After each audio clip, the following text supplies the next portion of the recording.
Hey guys, what is up and welcome back to another video. So it's been a while since I posted anything on the channel. I mean, life kind of kicked my ass a little bit, but we're here and we're back. So, I figured we'd have a conversation today. You know, nothing too heavy, no like big advanced gameplay. I wanted to have a conversation. I've had a lot on my mind recently about The Sims 4, the community in itself, the game in and of itself, and kind of the future that I see for The Sims and what they've done well and what I think they could do a lot better on. So I just wanted to have like an overall conversation with you guys, because the only person I really get to talk to about The Sims is Chris, and he has a lot of negative things to say. So it's nice to talk to people who are kind of on the same page as me, or at least think positively of The Sims 4 and the Sims community. So without further ado, let's just dive in. And I am going to apologize if you hear any type of background noise, whether it be like keyboard clickies or mouse clickies. Chris is no longer behind me, but he is right next to me, and sometimes he's going to make noise and we just have to deal with that. So, I digress. Let's move forward. So, I wanted to bring up some things that I really like about The Sims 4, and it was kind of a revelation that I had maybe earlier today, even yesterday. I don't know what time it is, or I don't know. But, so, I know Chris and I had a conversation, and he said that there are people who play The Sims who don't actually like to play The Sims. They want to dress up their Sims and essentially play those dress-up mini-games that most of us played when we were younger, or they just want to build. They don't really want to play the game. And I never really thought of it that way until I saw a post somewhere, it was the door from Nifty Knitting. Someone was like, I'll pay $10 just for that door. I was like, oh, wow, we really do just like kind of the look of the game and not actually playing the game. And Chris said it in a negative way, but I actually think it's kind of a positive thing. Because if you think about it, sure, when I started playing The Sims, all I wanted to do was make Sims. I didn't necessarily care about the gameplay. And building houses was a whole foreign language to me that I wanted no part of. I wanted to dress my Sims up, make my cute little families, and send them on their way, and put them in a world and never touch them again. And that's okay. You know, it's not necessarily a bad thing if that's how you play the game. Sparked, I don't know if you guys have seen it, it's a game show from BuzzFeed Multiplayer and I think TBS. And it's literally based around splitting Sims people into 3 categories: the stylist, the storyteller, and the builder. So if styling Sims is more your speed, that's fine, if it's what brings you joy. The whole point of playing video games is to have fun, not worry about what everyone else has to say about the way you play your game. That being said, if you just want to build in The Sims, that's cool too. There was a hot minute in my life where all I wanted to do was build. That's pretty much all I do now. I just recently started getting back into some Sims gameplay, which has been enjoyable after taking a break, but for a while I was just building. Like, I literally built a car dealership in The Sims, which is useless for a multitude of reasons, the main one being that we don't have cars in the game, which is something that I'm going to address later on, but I just like to build, even if it makes no sense at all. You will find me at least maybe once a week posting something to the gallery, even if it's a freaky little house where we can lock grandmoms in the basements and force them to knit, but I'll talk about that another time. So again, if building is your style and that's how you want to play the game, that's great too. And if you just want to play with your Sims, like you want to hop in and take over the Goth family and live their life, you don't really care about building the house or, you know, designing the Sims, you just really want to play and you want to do get to work and you want to run a hospital or you want to run a restaurant and dine out, you have the option to do that. And again, it's okay if that's how you choose to play your game and you don't necessarily care about the other aspects. Now, the benefit to Sims, as opposed to these games separately, because you can do it. There are dress-up games that you can play. They're a little childish, but I could argue that The Sims 4 in and of itself is a little childish. I'm sure there are building type games that you can play. I haven't seen them, but I can almost guarantee you there's something like that out there. I know there's interior design games that you could play, so it falls into that category. And as far as simulation games go, there's tons of them. 2 Point Hospital, where you can be a doctor. I mean, you could argue that that's similar to Get to Work, the doctor career, except it's a little more advanced. There's farming simulators, gardening and farming. Again, not necessarily the same thing, but something you can do in The Sims. So it's all these mini games packed into one game. And instead of where if I was let's say 9 again on Go Girls games and I was playing my dress-up games, I was exclusively playing my dress-up games. I wasn't diving into other forms of simulators and I wasn't trying different things. But what The Sims allows you to do is it's all in one place.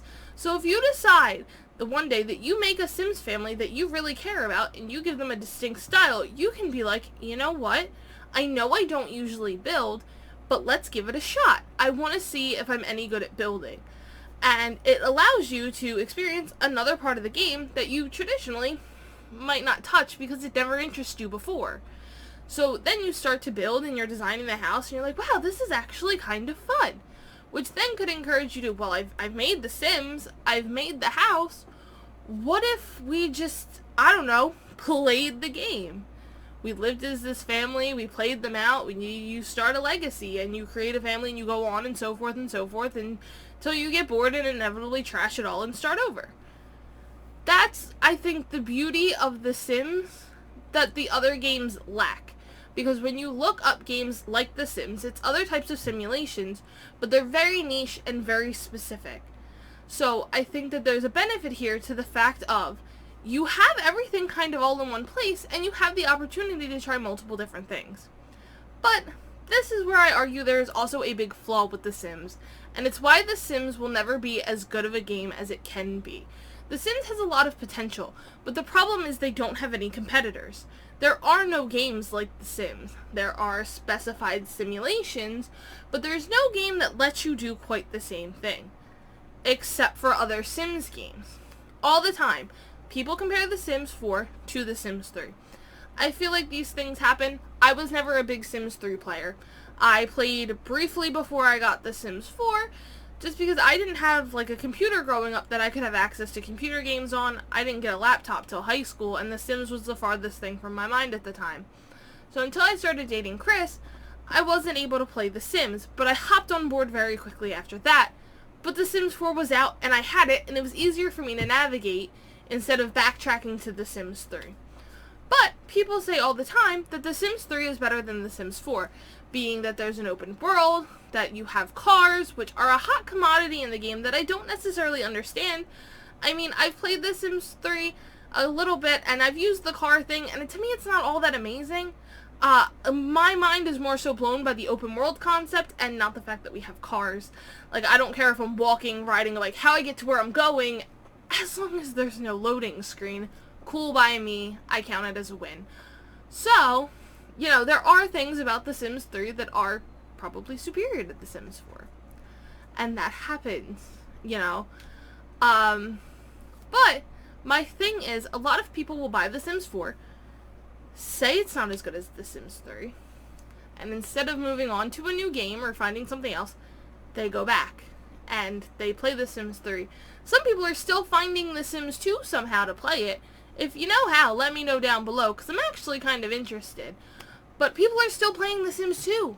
Like, Plumbella makes content all the time with The Sims 2, and she was doing The Sims Herbs. I don't know if that's 2 or 1. But people are still playing older Sims games because The Sims 4 doesn't match up to the quality and, quite frankly, the content that they want out of the game. But instead of having a new game to turn to, we just backtrack. People who started with The Sims 4 and they're kind of like, this is garbage, just buy The Sims 3 because it's still on Origin and you can still buy it. And this is why The Sims is never going to reach their full potential, because they don't have to. You're playing their game. Whether it's an older version of their game or the newest version, you're playing. And regardless of what your issues are with The Sims 4, a lot of us are still buying their packs. I do it all the time. I had no interest in knitting at all. None. In real life, in the game, no interest. And I bought the knitting pack the day it came out. Why? Because I wanted the build mode stuff and the Create a Sim stuff. And I wanted to say that I completed something. Now granted, I don't have The Sims 4 luxury party stuff because it looks super stupid. But I guarantee you if it had better build mode items, I would have bought it regardless of my thoughts on the pack. Because I'm part of the problem. I am going to play the game. Regardless of what I think it's lacking or what it has or what it needs, I'm going to play the game.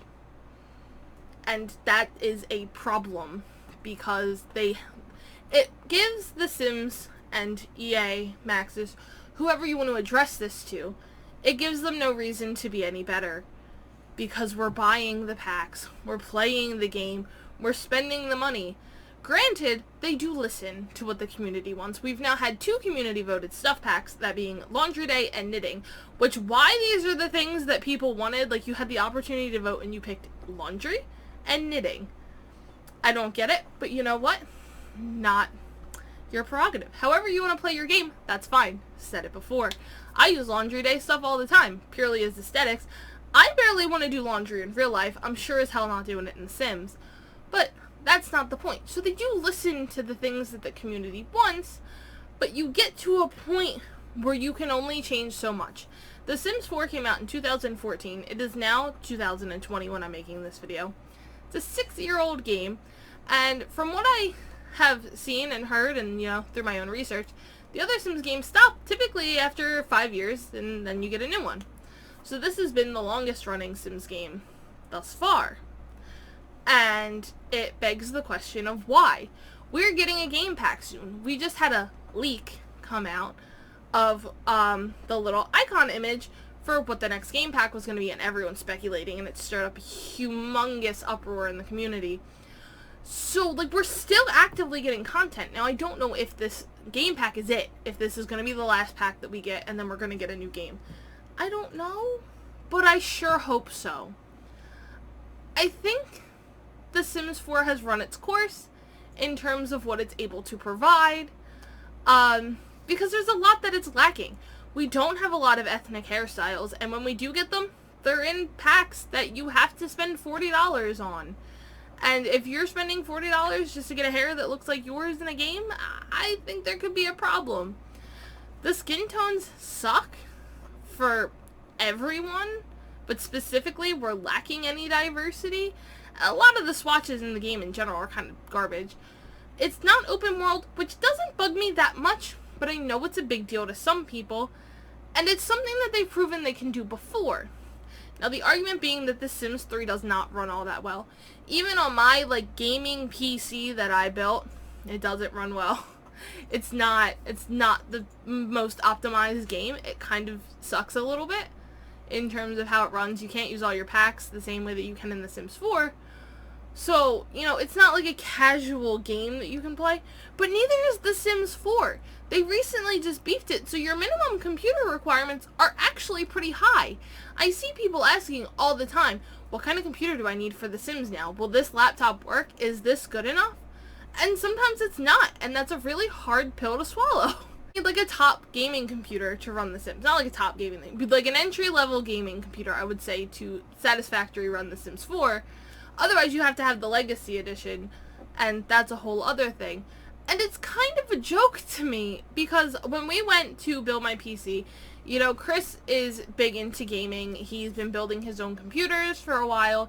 He knows this stuff, and we went to a store with other people who knew their stuff, and they were asking questions like, how much storage do you need? How fast do you need it to be? How, loading times and stuff like that? And he was like, oh no, she's just using it to play The Sims. That was a phrase that he used a lot, and they kind of chuckle, but, they get it. The Sims isn't supposed to be this super beefy game. But it requires a lot, so I don't want to hear that we can't have an open world because it's going to be too hard on the game. You're already making me make my equipment work 3 times as hard, so at least give us what we wanted, or what people want. I don't see an issue here. I really hope that The Sims 5 is different from The Sims 4, The Sims 3, The Sims 2, and The Sims 1. You can have concepts that are the same. If you want to keep the same families that are in the other games, that's fine. Most of them will probably be died off by now. I'm actually kind of looking forward to maybe having a household with Cassandra Goth as the head of household, and Bella and Mortimer kicking the dust, because I'm just not that interested, and I think they're boring, and Bella Goth cheats on her husband way too easily in the game. But that's a whole other issue that has nothing to do with EA. Just my twisted gameplay. But anyway, I go on. I want to see some new things. You can keep some of the same things that you've had before, but don't give me the same crap, and don't make me pay for things you've given me before. It's kind of frustrating. I think we got lucky this time that Paralives is coming out. For those of you who don't know, Paralives is a game that is very similar to The Sims. Or at least it looks like it. It's not out yet, and it's on Steam, and I don't know a whole lot about it. But I think it's like that slight kick in the ass that EA and Maxis need to like step their shit up. Because you might actually have some competition for once. And a lot of Sims YouTubers are already talking about Paralives and speculating if it's gonna kick The Sims ass. And it might. I mean, maybe not. It's literally being developed by like one dude. So, props to him because it already looks pretty good. I couldn't do it. I can barely like sketch a stick figure. So, making a whole game is hard. But it might give, I hope anyway, it gives The Sims the motivation we need to boost things up a notch and, you know, listen to what people want. People have been screaming for cars probably since the day Sims 4 came out. And don't get me started on a farming pack. I don't understand the appeal, but people want it. So if we could make that happen, I would vastly appreciate it because I'm tired of hearing that we don't have a farming pack. Like I said in the beginning of this video, The Sims has a lot going for it. But there's definitely a lot of room for improvement. And I don't think we've had a lot of motivation to get there. But I'm hoping things are going to turn around. I really don't know what the future holds for The Sims 5. But I hope that it's better than what we have now. I don't know. But I'm excited to see. And I think if I see any more Sims 4 packs, I'm going to rip my hair out. So, if in the next couple months, I no longer have hair in these videos, it's because of the Sims team, and you can blame them. Well guys, I hope you enjoyed this video. Thank you for allowing me to just rant a little bit and talk about my thoughts and feelings, because I've been thinking about this a lot, and I quite frankly think Chris is sick and tired of hearing me go on and on and on about it, because he doesn't care. But I'm hoping that you guys might. Let me know your thoughts down below. What do you want to see from the future of The Sims? You know, what are some things you think that they could do better and improve upon? Don't forget to hit that like button if you liked. Go ahead and subscribe if you want to see some more content. We are going to have some more Sims 4 stuff coming out as always, but I'm hoping to switch things up with a little bit more gaming content as well. So I look forward to that, and I hope you guys do too, and I will see you in the next one.